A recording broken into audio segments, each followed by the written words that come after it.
Dear friends, ഇന്ന് നല്ലൊരു മധുരപലഹാരത്തിൻ്റെ റെസിപ്പിയാണ് റവ കേസരി. ഇതിന് പ്രധാന ഇൻഗ്രീഡിയൻസ് റവയും നെയ്യും പഞ്ചസാരയുമാണ്. അപ്പോൾ ഇതെങ്ങനെ ഉണ്ടാക്കുന്നത് നമുക്കൊന്ന് നോക്കാം. അപ്പം ഞാനൊരു പാൻ അടുപ്പത്ത് വെച്ച് ചൂടായിട്ടുണ്ട്. അതിലേക്കൊരു 1/4 കപ്പ് നെയ്യ് ഒഴിക്കുന്നുണ്ട്. ഇത് നെയ്യുടെ ടേസ്റ്റ് ഇഷ്ടമുള്ളവർക്ക് 1/2 കപ്പ് ഒഴിക്കാം. നെയ്യൊക്കെ നമ്മുടെ ഇഷ്ടത്തിനനുസരിച്ച് ചേർക്കുക. ഇതിലേക്ക് കുറച്ച് കാഷ്യൂ നട്ട് ഇട്ട് കൊടുക്കാം. നമുക്കതൊന്ന് വറുത്ത് കോരിയെടുക്കണം. അത്ര മതി. നമുക്കിതൊന്ന് കോരി മാറ്റാം. കാഷ്യൂ നട്ടൊക്കെ എത്ര വേണമെങ്കിലും ഇടാം, നമ്മുടെ ഇഷ്ടം. നമ്മുടെ കയ്യിലുള്ളതനുസരിച്ച് നമുക്കിത് ചേർത്ത് കൊടുക്കാം.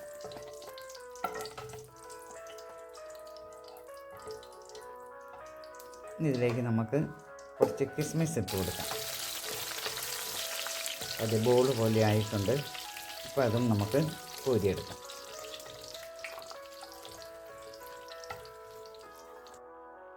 ഒരു കപ്പ് റവയാണ് ഞാൻ എടുത്തിരിക്കുന്നത്. അപ്പോൾ ആ നെയ്യിലേക്ക് നമുക്ക് ഈ റവ ഇട്ട് കൊടുക്കാം.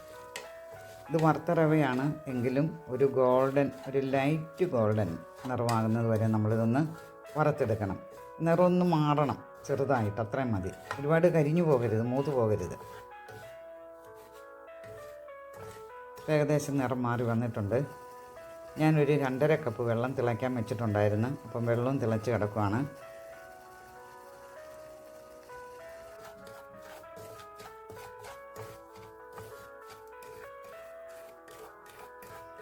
റവ പാകത്തിന് മൂത്തിട്ടുണ്ട്. ഒരു ലൈറ്റ് ഗോൾഡൻ നിറമായിട്ടുണ്ട്. ഇത്രയും മതി. ഇനി ഇതിലേക്ക് നമുക്ക് ആ തിളച്ച വെള്ളം ഒഴിച്ചു കൊടുക്കാം. ആദ്യം ഒരല്പം വെള്ളം ഒഴിച്ചിട്ട് വേണം, മൊത്തം എല്ലാം കൂടെ അങ്ങ് ഒഴിക്കരുത്. അതുപോലെ തന്നെ തീ വളരെ കുറച്ച് വെച്ചതിന് ശേഷം മാത്രമേ വെള്ളം ഒഴിക്കാവുള്ളൂ, അല്ലെങ്കിൽ ദേഹത്തോട്ട് ചിലപ്പം തെറിക്കും ഇത് തിളച്ച്. ഇനി ഇത് നല്ലതുപോലെ ഇളക്കിക്കൊണ്ടിരിക്കണം. പെട്ടെന്ന് ഇത് വെള്ളം വറ്റും. ഇനി കളറിനായിട്ട് ഞാൻ അല്പം മഞ്ഞൾപ്പൊടിയാണ് ചേർക്കുന്നത്. അത് കളറ് വേണമെങ്കിൽ കളറ് ചേർക്കാം, അതല്ലെങ്കിൽ നമ്മുടെ കുങ്കുമപ്പൂ വേണമെങ്കിലും ചേർക്കാം. അപ്പം മഞ്ഞൾപ്പൊടി ചേർത്തുകൊണ്ട് ഇതിന് മഞ്ഞളിൻ്റെ ടേസ്റ്റ് ഒന്നും വരികയില്ല കേട്ടോ. മഞ്ഞളാണ് ഞാൻ ചേർത്തിരിക്കുന്നത്. ഇനി ഞാൻ വെള്ളം എല്ലാം ഒന്ന് വറ്റണം. റവ നന്നായിട്ട് വെന്തിട്ടുണ്ട്.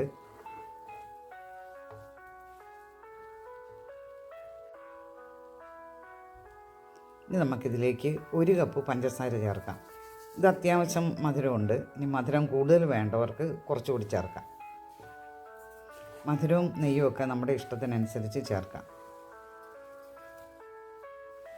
നല്ല മധുരം വേണമെങ്കിൽ 1/2 കപ്പ് പഞ്ചസാരയും കൂടി ചേർക്കാം. പക്ഷേ ഇത് നല്ല മധുരം ഉണ്ട് കേട്ടോ, അത്യാവശ്യം. സാധാരണ കേസരിക്ക് നല്ല മധുരവും നല്ല നെയ്യുമാണ്. ഞാൻ അത്രയും നെയ്യും പഞ്ചസാരയും ചേർത്തിട്ടില്ല. നമ്മുടെ ഇഷ്ടത്തിനനുസരിച്ച് നമ്മൾ ചേർക്കുക. ഇനി ഞാൻ പഞ്ചസാരയൊക്കെ ഒന്ന് അലുത്ത് ഒന്നുകൂടെ ലൂസാവും. അത് കണ്ടോ, പഞ്ചസാരയൊക്കെ നന്നായിട്ട് അലുത്തിട്ടുണ്ട്. ഇനി നമ്മൾ വീണ്ടും ഇത് ഒന്ന് ഇളക്കി പഞ്ചസാര ലൈനൊക്കെ ഒന്ന് വറ്റി കിട്ടണം. ഇതിലേക്ക് 1 ടീസ്പൂൺ ഏലക്ക പൊടിച്ചൂടെ ചേർക്കാം. ഞാൻ അല്പം പഞ്ചസാര കൂട്ടിയാണ് പൊടിച്ചത്. ഇപ്പോൾ കണ്ടോ, പഞ്ചസാരയുടെ ആ വെള്ളമായി എല്ലാം ഒന്ന് വറ്റി വന്നിട്ടുണ്ട്. ഈ സമയത്ത് നമുക്ക് കുറച്ച് നെയ്യ് കൂടെ ചേർക്കാം. ഞാനൊരു 2 ടേബിൾ സ്പൂൺ നെയ്യ് കൂടി ചേർക്കുന്നുണ്ട്.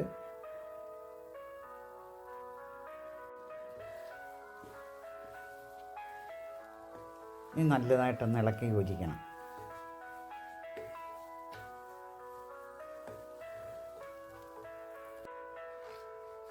നമുക്ക് വറുത്ത് വെച്ചിരിക്കുന്ന അണ്ടിപ്പരിപ്പും കിസ്മിസും കൂടെ ചേർത്ത് കൊടുക്കാം.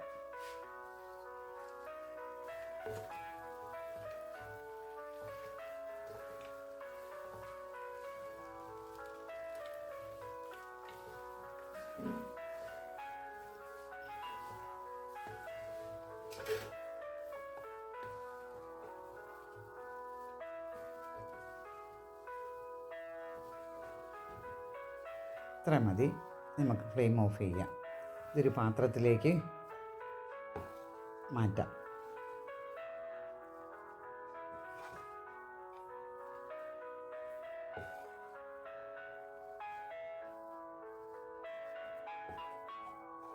ഈ ചെറിയ ബൗളിൽ വേണേലും ആക്കാം.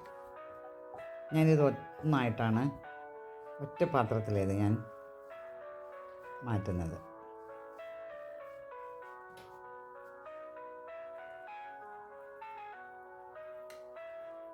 ഇതുപോലെ ഒന്ന് അമർത്തി ഒരു സ്പൂൺ കൊണ്ടൊന്ന് അമർത്തി കൊടുക്കണം. നമുക്കിനി ഇത് ആറിയതിന് ശേഷം വേറൊരു പാത്രത്തിലേക്ക് മാറ്റാം. അപ്പം നല്ലപോലെ ആറിക്കഴിഞ്ഞു. ഇനി നമുക്കിതൊരു പ്ലേറ്റിലേക്ക് മാറ്റാം.